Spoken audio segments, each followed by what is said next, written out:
Здравейте отново. Значи, искаме да покажем сега. Лодката има няколко вида защити. Първото е, че пилотът е ограничен до 400 метра.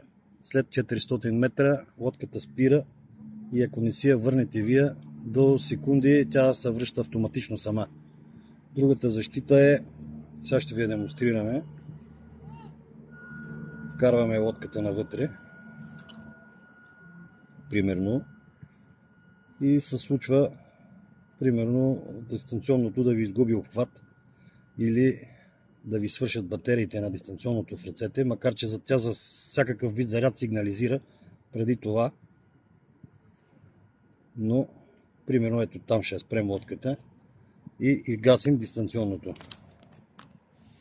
Лодката ще остане, почват да й мигат аварийните светлини и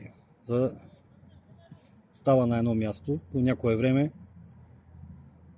ще се обърне и ще се пребере. Ето, лодката обхожда с изгасено дистанционно и се прибира на нулева точка. Затова лодката е направена при включване автоматично да си бие home точка сама, която вие може да променяте.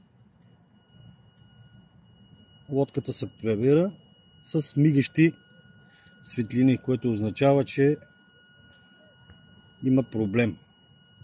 Дали с батерията вътре, дали с обхвата, дали с дистанционното.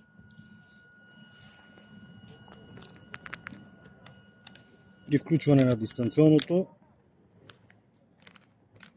тя се свързва обратно и мигат, светлините спират да мигат и лодката си в режим на работа.